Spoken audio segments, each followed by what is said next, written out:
Big boss season 8 హౌస్‌లో అయితే ticket phenol race మొదలైన విషయం మనందరికీ తెలిసిందే. ఇంక ఇందులో భాగంగా Bigg Boss ex contestants house లోపలికి వెళ్ళి హౌస్‌లో ఉన్న కంటెస్టెంట్స్‌ని ఎంచుకుంటున్నారు. ఇంకా ఇందులో భాగంగా అయితే వితికా శెట్టి నిఖిల్‌ని ఎంపిక చేసింది. అలాగే ఇంకా పునర్వి అయితే గౌతమ్‌ని ఎంపిక చేసింది. ఇంక వీళ్ళిద్దరికీ బిగ్ బాస్ ఆఫర్ ఇచ్చాడు. దీంతో నిఖిల్ పృథ్వీని యాక్సెప్ట్ చేశాడు. ఇంక గౌతమ్ ఏమో ప్రేరణని యాక్సెప్ట్ చేశాడు.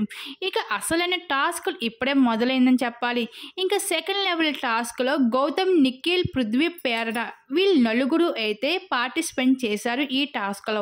ఇంతకీ ఈ టాస్క్ నిజంగా బిగ్ బాస్ హిస్టరీలోనే అద్భుతమైన టాస్క్ అని చెప్పడంలో ఎలాంటి సందేహం లేదని చెప్పుకోవాలి.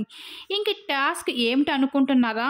ఆయిల్ అంతా ఫుల్ బాడీతో ఉంటుంది. అంతేకాకుండా పైన ఒక రూప్ ఉంటుంది, కింద ఒక నడిచే స్టాంప్ ఉంటుంది. ఇంక ఇందులో భాగంగా రూపుని పట్టుకొని కిందని నడుచుకుంటూ వెళ్ళి అవతల వైపు ఉన్న బొమ్మని తీసుకొని వచ్చి యువతల వైపు పెట్టాలి. అయితే ఇక్కడ లాజిక్ ఏమిటి అనుకుంటున్నారా? ఆయిల్ అయితే జారిపోతుంది ఎవరికైనా కానీ. ఒక్కసారి ఆయిల్ కానీ కింద పడ్డారా ఈ టాస్క్లో అవుట్ అంటూ తెలియజేశారు.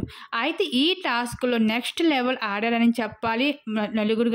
అయితే ఈ టాస్క్లో మొదటగా అయితే గౌతమ్, ప్రేరణ ఓడిపోవడం జరిగింది ఈ టాస్క్లో. ఇంకా చివరికి అయితే నిఖిల్, పృథ్వీ మధ్యన వీళ్ళిద్దరి మధ్యన పోటాపోటీగా అయితే పోటీ పడడం జరిగింది. చివరికి అయితే నిఖిల్ అయితే ఈ టాస్క్లో విజయం సాధించి టికెట్ ఫినాలి టాస్క్లో కంటెండర్గా అయితే నిలవడం అయితే జరిగింది. ఈ విధంగా బిగ్ బాస్ హౌస్లో రోహిణి, అవినాష్, నిఖిల్ వీళ్ళు ముగ్గురు అయితే టికెట్ ఫినాలి టాస్క్లో కంటెండర్గా అయితే ఎంపిక అవ్వడం జరిగింది.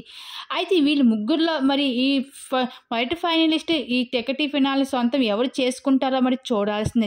మీరేమనుకుంటున్నారు? మీ అభిప్రాయం తప్పకుండా కామెంట్ సెక్షన్లో షేర్ చేసుకోండి.